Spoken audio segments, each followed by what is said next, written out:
नाशिक सिंहस्थ कुंभमेळ्याच्या कामात 35 कोटी रुपयांचा मोठा बनावट टेंडर घोटाळा उघडकीस आलाय। अवघ्या 23 वर्षीय बीटेक पदवीधर अभिषेक संजय झरे आता पोलिसांच्या जाळ्यात अडकलाय। आरोपीने मोबाईल ॲपच्या मदतीने वरिष्ठ अधिकाऱ्यांच्या डिजिटल स्वाक्षऱ्या बनावट केल्या असा आरोप आहे। विभागीय आयुक्त डॉक्टर प्रवीण गेडाम आणि कुंभमेळा आयुक्त शेखर सिंग यांच्या नावाने खोटे वर्क ऑर्डर त्याने तयार केले होते। अतिशय धक्कादायक अशी ही बातमी। याच संदर्भात जाणून घेऊया आपले प्रतिनिधी किरण ताजणे यांच्याकडून।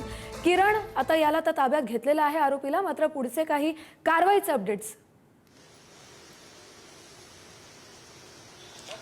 प्रामुख्याने जर बघितलं तर यापूर्वी देखील जो संशयित आरोपी आहे अभिषेक झरे यानं कुंभमेळा प्राधिकरण जे करण्यात आलेलं आहे त्याचे अध्यक्ष जे आहेत ते प्रवीण गेडाम आहेत आणि त्यांच्या सही आणि शिक्क्याचा वापर करून तब्बल 35 कोटी रुपयांचे 2 टेंडरवर स्वाक्षरी केलेली होती।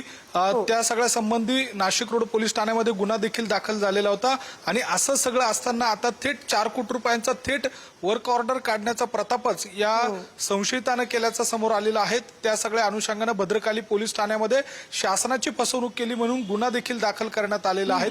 एकूणच जर बघितलं तर प्रवीण गेडाम यांचं जे प्रवीण नाव आहे त्याचं जे स्पेलिंग आहे त्यावरनं हा संपूर्ण भांडाफोड झालेला आहे। स्वतः त्यांना याबाबतची खात्री पटल्यानंतर त्यांनी याबाबतचे कारवाईचे आदेश दिलेले होते। येत्या काळामध्ये आणखी काही अशा पद्धतीची फसवणूक राज्यभरामध्ये या संबंधित उच्च शिक्षित तरुणांना केलेली आहे का याचा देखील शोध आता पोलिसांकडून घेतला जातो। त्याची पोलिसांसमोर मोठं आव्हान आहे। याचे धागेदोरे कुठपर्यंत आहे ते शोधणं त्यांच्या समोर आता जिकरीचं काम असेल। धन्यवाद किरण, तुम्ही दिलेल्या सोयीस्कर माहितीसाठी।